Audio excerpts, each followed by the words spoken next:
하나님 말씀은 구약 성경 잠언 3장 1절에서 12절까지입니다. 우리 같이 한 목소리로 함께 읽겠습니다. 내 아들아, 나의 법을 잊어버리지 말고 내 마음으로 나의 명령을 지키라. 그리하면 그것이 네가 장수하여 많은 해를 누리게 하며 평강을 더하게 하리라. 인자와 진리가 네게서 떠나지 말게 하고 그것을 내 목에 매며 내 마음판에 새기라. 그리하면 네가 하나님과 사람 앞에서 은총과 귀중히 여김을 받으리라. 너는 마음을 다하여 여호와를 신뢰하고 내 명철을 의지하지 말라. 너는 범사의 그를 인정하라. 그리하면 내 길을 지도하시리라. 스스로 지혜롭게 여기지 말지어다. 여호와를 경외하며 악을 떠날지어다. 이것이 내 몸에 양약이 되어 내 골수를 윤택하게 하리라. 내 재물과 내 소산물에 처음 익은 열매로 여호와를 공경하라. 그리하면 내 창고가 가득히 차고 내 포도즙 틀에 새 포도즙이 넘치리라. 내 아들아, 여호와의 징계를 경히 여기지 말라. 그 꾸지람을 싫어하지 말라. 대저 여호와께서 그 사랑하시는 자를 징계하시기를 마치 아비가 그 기뻐하는 아들을 징계함같이 하시느니라. 아멘. 율법을 지키게 되는 이유라는 제목으로 말씀의 은혜를 나누고자 합니다. 본문은 전체적인 그 내용의 구성은 사람이 율법을 지키지 않을 수 없다는 거예요. 율법을 지키지 않을 수 없고 여호와의 그 훈계를 듣지 않을 수 없다는 겁니다. 그렇게 하게 된다는 겁니다. 이것은 어떤 당위적인 말씀을 하는 거예요. 해라, 이렇게 하지 않으면 안 된다, 이런 것이 아니라 이렇게 하지 않을 수 없을 것이다, 이렇게 하는 것이 당연한 것이다, 이런 의미로 말씀을 드립니다. 종종 이제 우리 개신교의 구원론에서 이제 상당히 논쟁의 대상이 되는 것이 인간의 자유의지에 관한 것입니다. 그래서 사람에게 자유의지가 있느냐 없느냐, 이거에 따라서 뭐 이제 칼빈주의 구원론이냐 아니면 알미니안 구원론이냐, 이렇게 이제 엄격히 이제 교리적으로는 나누게 됐거든요. 그런데 성경은 거듭나기 이전과 거듭난 이후가 다르다는 것을 이야기합니다. 거듭나기 이전, 다시 말해서 예수님을 믿기 이전의 사람과 예수님을 믿고 난 이후의 사람은 전혀 다릅니다. 그러니까 예수님을 믿기 이전에 사람들은 자유의지가 없습니다.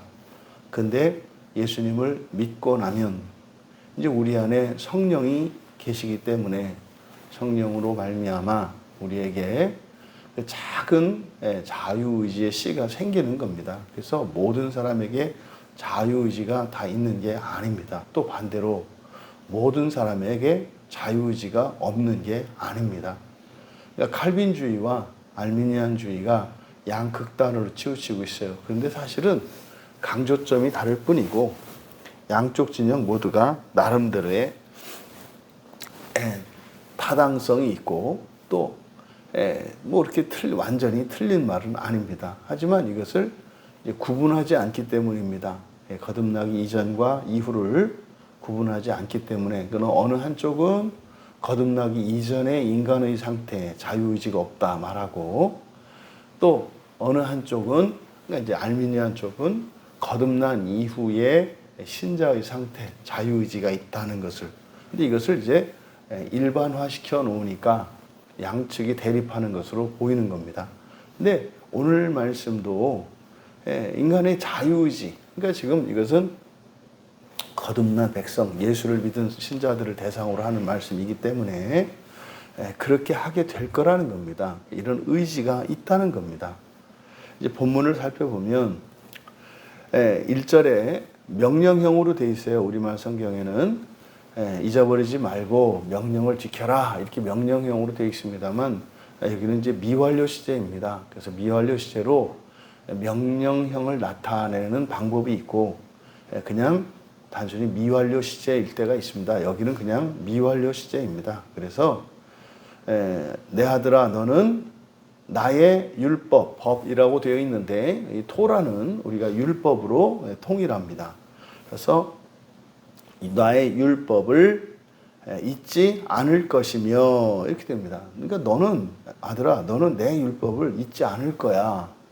그리고 내 마음은 내 마음으로가 아니라 내 마음은 나의 명령을 지킬 것이다. 그리고 이제 2절이 이유를 설명하는 겁니다. 그래서 우리말 성경에 1절을 될 것이다 라고 하는 미완료 시제를 명령형으로 바꾸어 놓으니까 왜냐하면 이라고 하는 접속사를 명령문에 이어지는 접속사로 해서 그리하면 이렇게 번역을 한 것은 매우 잘못된 겁니다. 이거는 왜냐하면이에요. 이렇게 하게 될 거야. 그러니까 이건 마치 뭡니까? 속썩이고 있는 철없는 자식에게 부모님이 이제 이 세상을 떠나면서 유언을 남기는 거예요. 네가 지금은 이렇게 지금까지는 망나니로 살고 이렇게 했지만 그런 거죠. 절대적인 믿음을 보여주는 거예요. 나는 안다. 네가 훌륭한 사람이 될 걸 안다. 넌 당연하지. 네가 내 아들인 걸, 내 딸인 걸 너는 그렇게 될 거야. 이런 얘기입니다. 1절이. 그러니까 이게 교리적으로 이렇게 사람은 그렇게 할 수 없다. 그리고 하나님의 은혜가 아니면 그렇게 할 수 없다라고 하는 이런 교리적 전제를 가지고 보면은 이게 이제 말이 안 되는 거예요. 그러니까 성경 번역을 이렇게 해버리는 겁니다. 명령으로 해라. 하지만 그런 얘기가 아니라고요. 이게 절대적인 하나님 자녀된 우리들에 대한 믿음의 표시예요. 믿음을 이렇게 나타내는 겁니다. 이유를 설명합니다. 2절에서 왜냐하면 내가 장수하여 많은 해를 누리게 하며 평강을 더하게 할 것이기 때문이다. 근데 이제 의미가 통하도록 이렇게 했습니다만 그대로 이제 직역을 하면 날들의 길이와 지금 우리말 성경은 장수라고 돼 있잖아요. 장수라고 번역한 말이 그냥 날들의 길이입니다. 날들의 길이와 그리고 많은 해를 누리게 하며 이렇게 번역한 것은 삶의 해들과 평화가 너에게 더해지게 할 것이기 때문이다. 어떤 의미죠? 날들의 길이와 삶의 해들과 평화가 너에게 더해지게 할 것이기 때문이다. 그러니까요. 율법과 명령, 하나님의 말씀인 이 율법과 명령이라는 것은 내가 좋아서 유익하니까 지키게 될 거라는 거예요. 근데 그 유익을 뭐라고 이야기한 겁니까? 날들의 길이니까 이 날들이니까 한 날 한 날입니다. 하루의 하루가 그리고 삶의 해들이 년이죠. 그러니까 하루하루 날들이 길어지고 그리고 해들이 길어지고 그리고 평화가 더 많아질 거다 이런 말입니다. 그러니까요. 날들이 길어지고 해들이 길어진다는 게 결국은 장수를 이야기하는데 그냥 그렇게 장수한다 이렇게 얘기하지 않고 이게 날들의 길이와 삶의 해들이라고 한 것은 바로 하루 24시간과 1년 365일이 다른 의미가 될 것임을 이야기하는 거예요. 그러니까 한 날 한 날, 한 해 한 해가 더 많은 은혜롭고 감사한 일들이 더해질 거다라는 겁니다. 그래서요, 날들의 길이가 점점 길어지고 삶의 해들이 점점 길어진대요. 나중에 어떻게 되겠습니까? 영원해지는 거예요. 그러니까 그것을 계속해서 우리는 수명이 줄어들지 않습니까? 우리들의 이 육체로는 수명이 줄어들잖아요. 120년의 시간을 갖고. 근데 지금 여기서는 사실은 이렇게 영원에 대한 암시가 숨어 있는 거예요. 영원히 죽지 않고 무한한 시간을 살게 될 것에 대한 암시를 이렇게 나타내는 겁니다. 날들의 길이와 삶의 해들과 평화가 너에게 더해지게 할 것이기 때문이다. 그리고 3절의 상반절에 인자와 진리가 내게서 떠나지 않을 것이다. 인자와 진리가 내게서 떠나지 않을 것이다. 그러니까 지금 1절은 율법과 명령을 지키는 것이 당연한 것이라 될 거라는 거. 스스로 그걸 터득하게 될 거라는 거예요. 그 유익이 있기 때문에. 게다가 3절의 상반절에서는 뭐예요? 보증이죠. 내가 너와 함께 할 것이다 라는 얘기죠. 내가 너와 함께 하기 때문에 이 약속은 변함이 없을 거라는 거예요. 이렇게 되는 거는. 그 다음에 이제 3절 하반절부터 5절 상반절까지가 이제 명령문입니다. 여기가 이제 명령문입니다. 뭐 해라, 뭐 해라, 뭐 해라, 뭐 해라. 그래서 5절의 끝에 그러면 내가 너의 분별력에 의존되지 않을 것이다. 그럼 이제 그 명령의 내용들이 뭐냐면 첫 번째로 3절의 하반절에 그것을 내 목에 매며 마음판에 새겨라.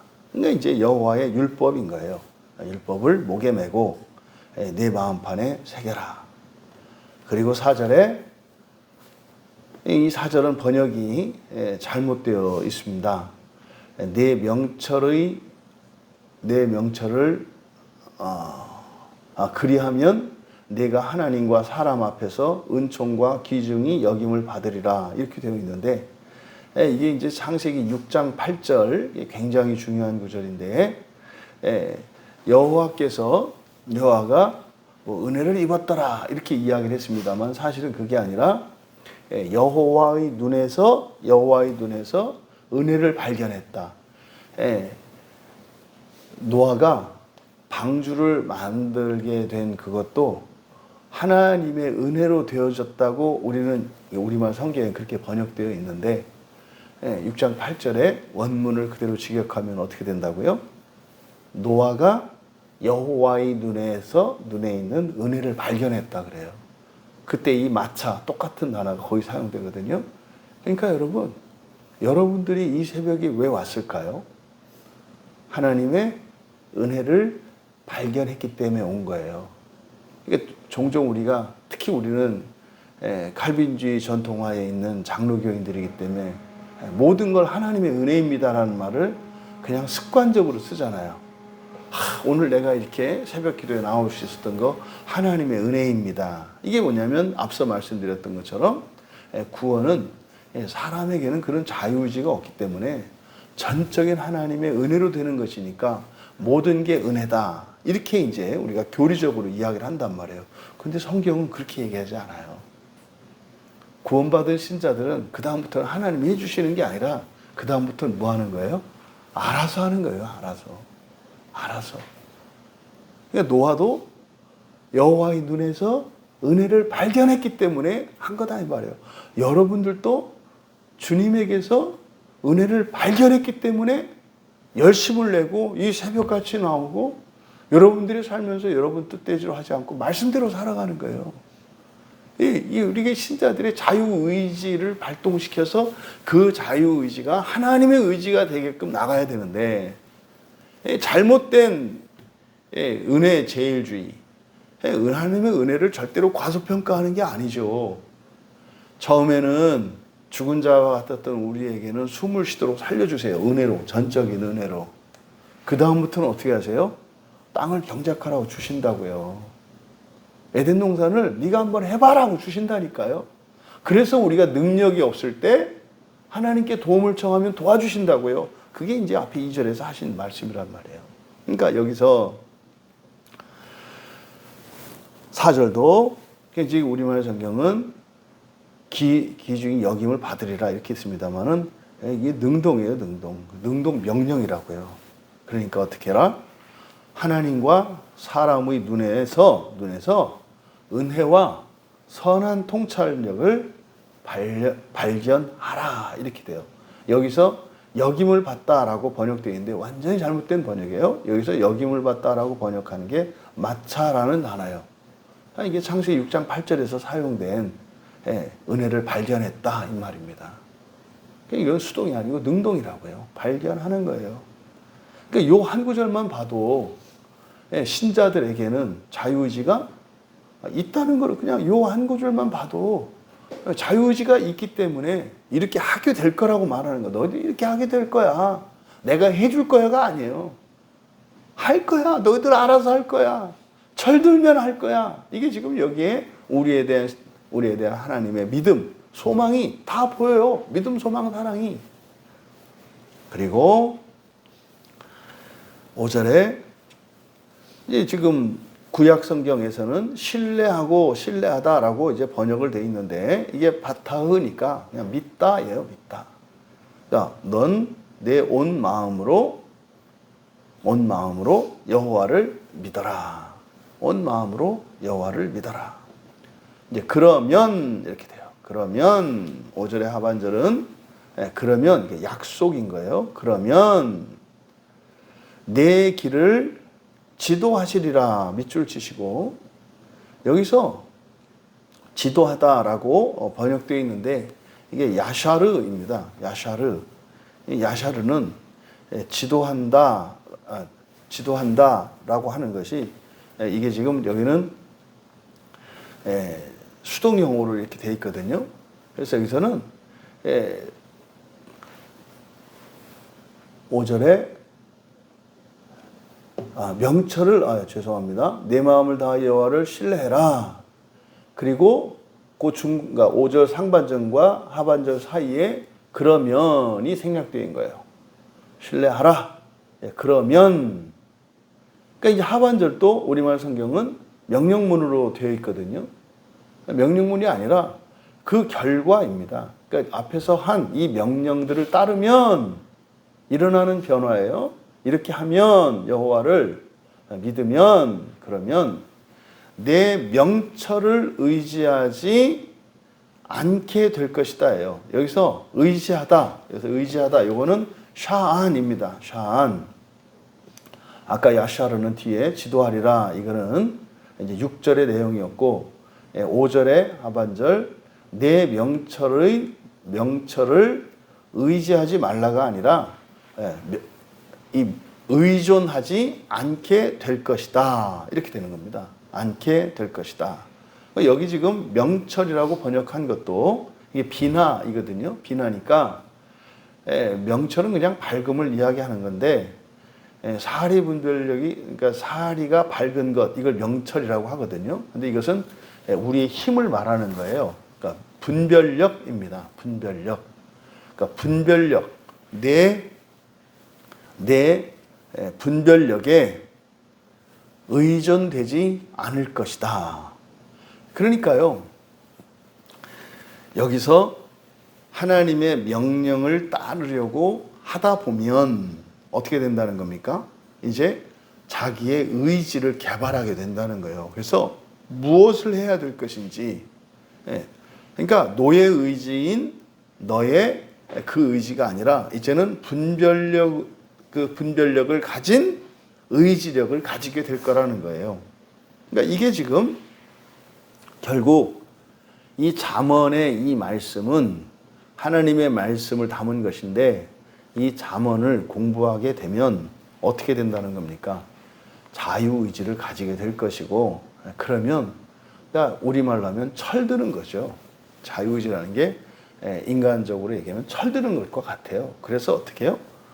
그걸 지키게 될 거야. 노릇할 거야. 이런 말씀인 거예요. 그리고 6절로 넘어가면 너는 범사의 그를 인정하라. 범사라고 돼 있는데 범사를 인정하라가 아니고 그대로 직역하면 너는 너의 모든 길에서 그를 알라예요. 여기서 범사 인정하라. 이것도 지금 이제 명령문으로 이제 우리에게 그냥 무조건 인정해. 하라는 대로 해. 뭐 이런 의미로 받아들여지잖아요. 근데요. 너는 너의 모든 길에서 그를 알라. 그 무슨 말입니까? 모든 길에서 하나님을 알 수 있다는 거죠. 그러니까 정말로 하나님을 알 수 있죠. 그러니까 모든 길에서 그를 알라. 그러면 6절 그러면 내 길을 지도하시리라. 야샤르거든요. 이 야샤르는 지도한다라는 의미가 아니라 곧게 하다라는 뜻이에요. 바르게 하다, 곧게 하다라는 뜻이에요. 그러면 그는 너의 길을 곧게 하실 것이다. 그러니까 너는 너의 모든 길에서 그를 알라. 그러면 너의 길을 곧게 하실 거다. 이거를 풀어서 설명하면 어떻게 될까요? 내가 가다가 때로는 바른 길을 갈 때도 있고 엉뚱한 길을 가기도 될 거야. 그런데 네가 바른 길을 갔던 잘못된 길을 갔던 게으르게 갔던 열심히 갔던 그것을 통해서 하나님을 알면 어떻게 하실 것이다? 내 길을 곧게 하실 것이다. 제가 이제 하는 말, 우리들이 여러분들이 이미 익히 듣던 말이잖아요. 반대 방향으로 가더라도 죄를 깨닫고 회개하고 돌이키면 어떻게 된다? 원래부터 바른 길로 간 것처럼 하나님이 바꾸어 주신다. 그래서 과거도 바꿔 주시고 미래도 바꿔 주신다. 그러니까 지난날 당신의 인생의 어떤 거에 대해서 눈꼽만큼도 후회하지 마라. 대신 거기에서 하나님을 알아라. 하나님의 뜻을 알아라. 하나님의 뜻을 알면 내가 과거에 그렇게 살 수밖에 없었던, 그리고 내가 그렇게 선택할 수밖에 없었던 그 사건과 그 과거 속에는 나의 지식과 나의 뜻이 있었잖아요. 근데 여기서 하나님의 뜻을 알게 되면은 그러면 어떻게 한다는 거예요? 지나간 과거조차도 곧게 하실 거다. 아, 놀랍지 않으신가요? 이 성경 구절이, 이 구절이 그대로 있는 거예요, 이렇게. 아, 놀랍잖아요. 그리고 7절에 스스로 지혜롭게 여기지 말지어다. 여호와를 경외하며 악을 떠날지어다. 여기도 이제 명령문이에요.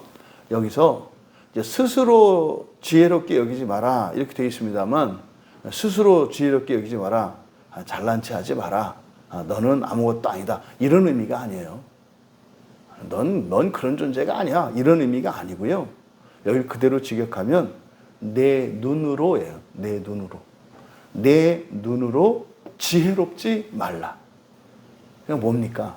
보는 대로 믿고 듣는 대로 믿고 이러지 말라는 거예요. 내 눈으로 지혜롭지 말라. 여호와를 경외하고 악으로부터 떠나라. 여호와를 경외하고 악으로부터 떠나라. 그러니까 길을 갈 때 어떻게 하라는 겁니까? 내 소견에 오른 대로, 내 눈에 좋게 보이는 대로 가지 말라는 거예요. 들리는 대로, 사람들에게서 들리는 대로 가지 말라는 거예요. 뭐 하라는 거예요? 여호와를 경외하고 악으로부터 떠나라는 게 뭡니까? 하나님 말씀대로 살라는 거예요. 하나님 말씀대로 따라가. 이게 7절입니다. 그리고 8절에 이것이 내 몸에 양약이 되어 내 골수를 윤택하게 하리라. 이건 지금 너무 의역이 돼 있어요. 근데 직역을 하면 여기서 몸이라고 번역되어 있는데, 여기서 몸이라고 번역된 이 말은 배꼽입니다. 배꼽. 쇼르거든요. 쇼르. 배꼽이에요. 배꼽. 내 배꼽에, 이것이 내 배꼽에 치유가 되게 하고, 내 배꼽에 치유가 되게 하고, 그리고 골수, 에쳔, 뼈입니다. 뼈. 골수는 뼈 속에 있는 거잖아요. 그러니까 이게 에쳔은 그냥 뼈입니다. 뼈. 내 뼈에 음료가 되게 하라. 그것이 율법이죠. 그것이 내 배꼽에 치유가 되게 하고 내 뼈에 음료가 되게 하라. 그러니까 마치 지금 여기서 하나님의 말씀이 뭐 할 수 있다는 거예요? 내 배꼽이 뭔지는 모르겠습니다만, 이 배꼽이라고 하는 것은 사실은 부모와 자식을 연결하는 끈이잖아요. 생명끈 아닙니까? 이 배꼽줄, 탯줄로 연결되어 있잖아요. 그러니까 배꼽에 치유가 되게 한다. 여기에는 이제 여러 가지 의미를 부여할 수가 있겠는데 저는 여기서 이제 배꼽이라고 한 것으로 보아서 이것은 조상과 나를 연결시키는 거예요. 또 나와 자손들을 연결시키는 거예요. 그러니까 여기서 배꼽의 치유가 된다라고 할 때 이 배꼽이 치유된다라고 하는 것은 나와 내 뿌리, 내 조상, 내 가문 전체를 의미하는 말이에요. 근데요, 하나의 생명이라는 것을 강조하는 거죠. 그러니까 이것은 단순히 내 몸이 아니에요. 그 치유가 되게 하고, 요 이제 치유가 바로 하나님이 병 고쳐주시는 치유예요. 그리고 내 뼈에 음료가 되게 하라. 뼈가 마르면 죽습니다. 그러니까요, 하나님의 말씀이 뭐가 된다는 거예요? 내 뼈에 골수가 된다는 얘기예요. 그래서요, 뼈가 강건해지고 말이죠. 대출에, 다시 말해, 내 혈통에 이렇게 치유가 일어나고, 이런 거죠. 그리고 9절에 네 재물과 네 소산물에 처음 익은 열매에 밑줄 치시고, 처음 익은 열매, 이걸 처음 익은 열매라고 번역한 것은 레시트예요. 성경 시작할 때 베레시트 그러잖아요. 태초에 할 때 그 레시트거든요. 이 레시트가 첫째라는 뜻이고요. 첫째라고 하는 것은 서수예요, 서수. 그래서 첫 번째 것이라는 의미로 쓰일 수도 있어요. 첫째로. 근데 일반적으로 여기서 내 재산과 재물, 혼, 이게 재산이거든요. 내 재산과 내 소산물의 첫째로, 이 첫째가 뭐겠어요? 처음 익은 열매겠어요? 최고 좋은 거겠어요? 저는 이것을 최상의 것으로 이렇게 돼요. 최상의 것으로. 왜냐하면 뒤에 나오는 내용이 여호와를 공경하라 이렇게 돼 있는데, 이 공경하다가 카바드예요. 카바드는 무겁다라는 뜻이거든요. 무겁다. 무겁다라고 하는 것은 존귀하다. 왜냐하면 예전에는 화폐를 사용하기 전에는 금이나 은이나 동이나 이런 것을 화폐로 썼다고요. 그래서 화폐의 가치가 크면 클수록 무거워요. 그래서 이거를 영광스럽다라고도 번역을 하는 거죠. 그때 영광스럽다는 것은 가치가 크다라는 뜻이에요. 그러니까 여호와를 공경하라. 이게 뭡니까? 여호와를 존귀하게 하라는 거예요. 그러니까 여러분, 누군가에게 누군가를 존귀하게 할 때 처음 익은 열매로 드리겠습니까? 가장 값지고 가장 귀한 것으로 하겠습니까? 당연히 가장 귀한 것을 드릴 때 사실은 내가 돈을 쓰는 만큼 상대방의 가치가 있는 거잖아요, 나에게. 그러니까 여기서는 여호와를 존귀하게 하라, 가치 있게 하라 그랬으니까 앞에 있는 거 뭐겠어요? 가장 좋은 거예요. 그러니까 첫 번째 것, 이거 아주 얄팍한 인간적인 마음이에요. 그거 아십니까? 동물이든 식물이 되었든 이 첫 번째 것은 별로 쓸모가 없다는 거. 과일나무도 처음에 나는 것은요, 쓸모가 없어요. 그걸 상품 가치가 전혀 없습니다. 동물도 첫 새끼는 가장 못나고 작고 이래요. 형편없습니다. 그러니까요, 사람 입장에서 보면 그런 거 갖다 주면 좋겠죠. 어차피 내다 팔지도 못하는 거 하나님께 드리라고 하면 얼마나 좋아요. 그러니까 이게 지금 여기 보면은, 이거 하나님은 뭐 그런 걸 바라시는 분이 아니니까 우리의 마음을 받으셔. 그러니까 또 뭐 첫 번째 거는 마치 좋은 것처럼. 근데요, 실제로 첫 번째 것은 좋지 않다니까요. 여러분, 세계에 가장 뛰어난 화가가 맨 처음 그린 그림이 이렇게 걸작이 되나요? 말도 안 되는 소리죠. 무엇이든 우리가 처음 하는 것은 가치 있는 게 아니라 의미는 있죠, 의미는. 하지만 정말로 가치 있는 거예요. 여러분 같으면은, 모차르트가 작곡한 첫 번째 그 악보를 가지시겠습니까? 마지막 악보를 가지겠습니까? 이거는 비교할 수 없는 거예요, 가치가. 두 개가 다 있다고 할 때. 그러니까 여기서 지금 하나님을 존귀하게 하는 것이기 때문에, 그래서 우리말 성경은 처음 익은 열매라고 되어 있습니다만 이것은 최상의 것이에요. 가장 좋은 것이에요. 가장 좋은 것으로 여호와를 존귀하게 하라. 여러분들이 누군가를 사랑하고 누군가를 귀하게 여겼을 때 어떻게 합니까? 함부로 못 하잖아요. 대충 못 하잖아요. 꼼꼼히 생각을 해서 살펴서 하지 않아요? 그 얘기를 하는 겁니다.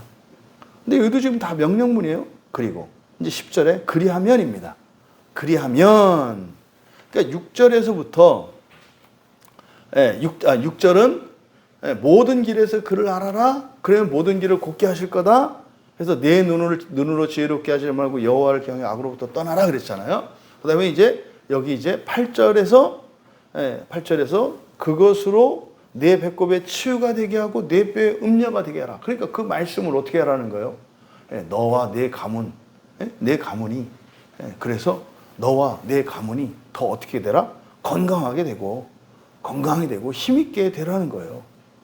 그러니까 하나님 말씀으로 여러분 우리나라의 성경을 우리나라 같은 경우에는 전 세계 기독교 그 선교 역사에서 굉장히 특별한 나라거든요. 왜냐하면 선교사가 우리나라에 오기도 전에 성경이 먼저 만들어졌어요. 성경이. 원래 중국에서 누가복음 그 존 로스 선교사가 우리나라 사람들하고 이렇게 번역을 했고 또 하나 일본에서 이수정이라고 하는 우리나라 관리가 사실은 선진 그 농업 기술이나 이걸 배우러 일본을 갔단 말이에요. 그래서 우리 조국 그땐 조선이잖아요.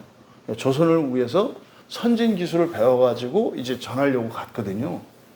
그런데 이수정이라고 하는 이분이 거길 가지고 기술을 배우려고 하다가 그분에게 복음을 들은 거예요. 복음을 듣고 나니까 이거 딱 우리나라에 필요한 거예요. 이 복음을 듣고 나니까 지금 우리나라에 무슨 농업 생산 기술이나 무슨 이런 기술이 필요한 게 아니라 그것보다 이게 더 필요하구나. 제가 이 얘기하면 그 스리랑카 우리 선교할 때 버스 기사가 생각이 나요. 복음을 듣고 그 버스 기사가 한 말이 나중에 한 말이 그거였어요. 목사님 다시 한번 정말 제가 묻는데 목사님이 아까 아이들한테 얘기한 그게 진짜인가요? 다시 한번 저한테 얘기를 해주세요. 듣고 나더니 이거 진짜인가요? 이거 진짜면 저 예수님 믿을래요. 근데 목사님 큰일 났어요. 스리랑카에서는 기독교를 이렇게 알고 있지 않아요. 이게 진짜라면 이거 우리나라 사람들한테 정말 필요한 거예요. 그 말씀이 생각이 나요. 그러니까 지금 그 이수정님도 일본에 가가지고 그래서 성경 번역을 하게 돼요. 그래서 일본에서는 마가복음이, 중국에서는 누가복음이 이렇게 먼저 번역이 돼가지고 선교사들이 이걸 들고 온단 말이에요. 놀라운 일이죠.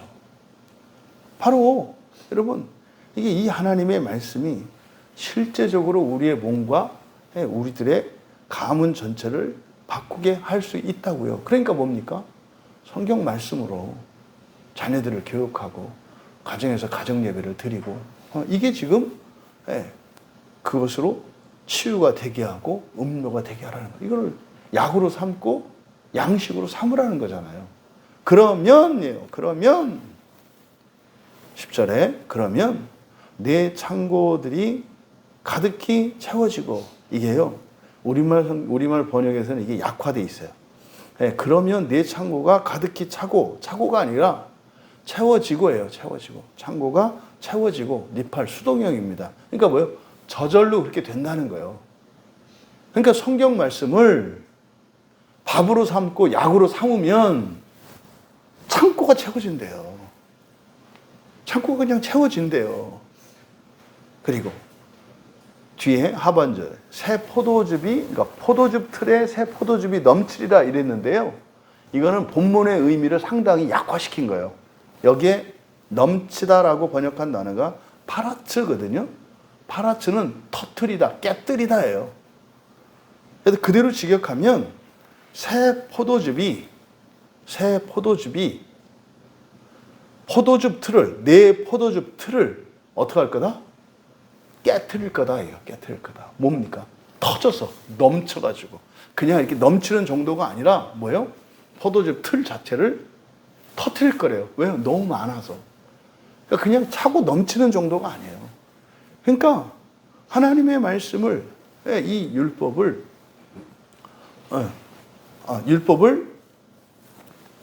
양식으로 삼고 그리고 여호와께 내가 가진 너희들의 재산과 소산물의 가장 좋은 것으로 존귀하게 하면 그러면 사람들이 그렇게 원하는 부유하게 되는 거, 부자 되는 거 아닙니까? 이 부자 정도가 아니라 이거는 뭐 진짜로 메추라기가 막 하늘에서 쏟아져 가지고 말이죠. 잇몸에 낄 정도로 다리 위까지 쌓일 정도로 되었던 것처럼 넘치게 그렇게 될 거라고 말씀을 하는 거예요.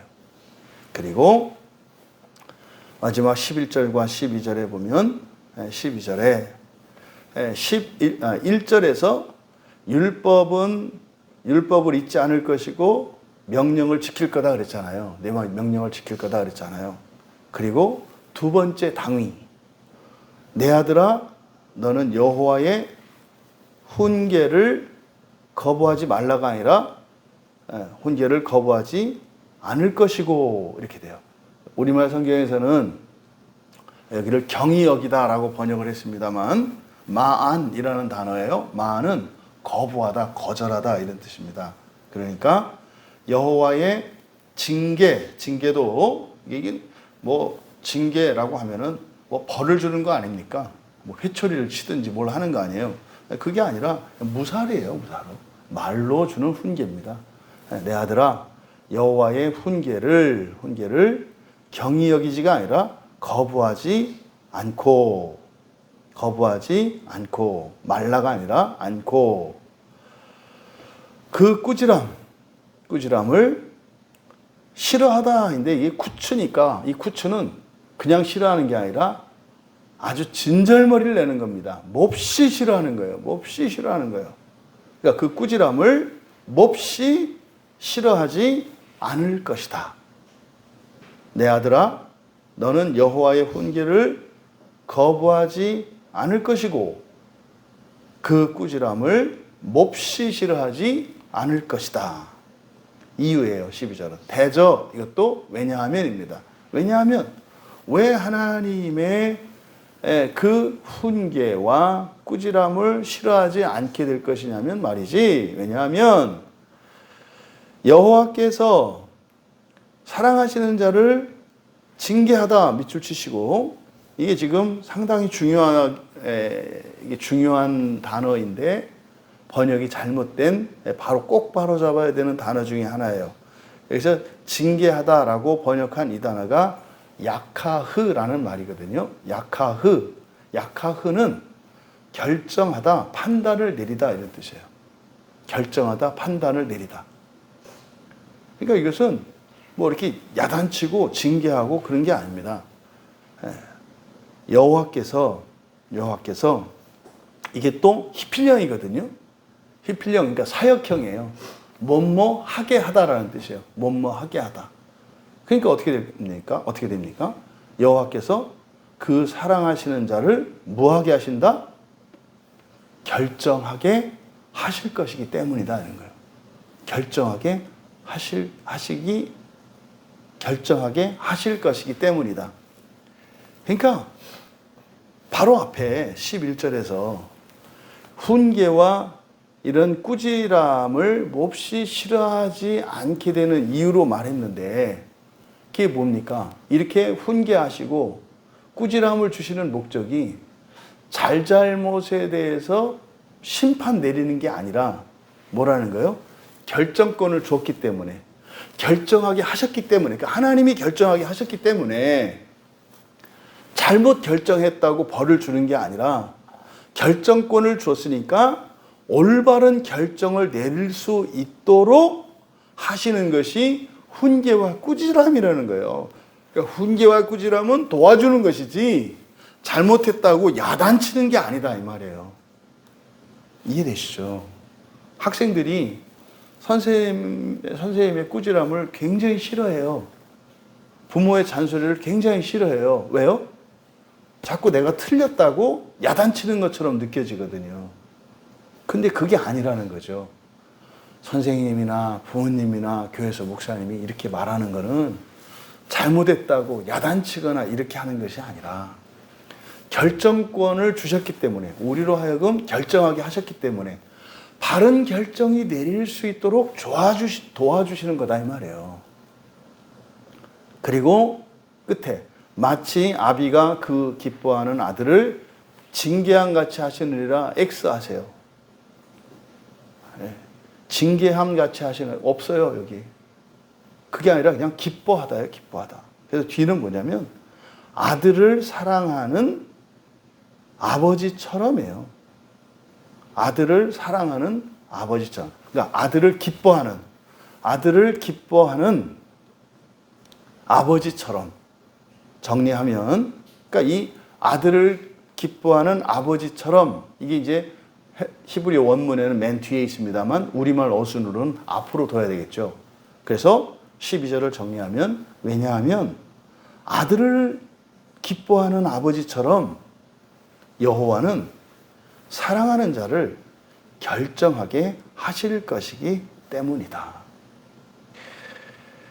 예수님을 믿은 신자들에게 자유의지가 있다 없다? 있다. 그 근거 본문이, 정확한 근거 본문이 바로 여기에요. 그래서 율법을 지키게 되는 이유라고 설교의 제목을 정했잖아요. 결국 뭐예요?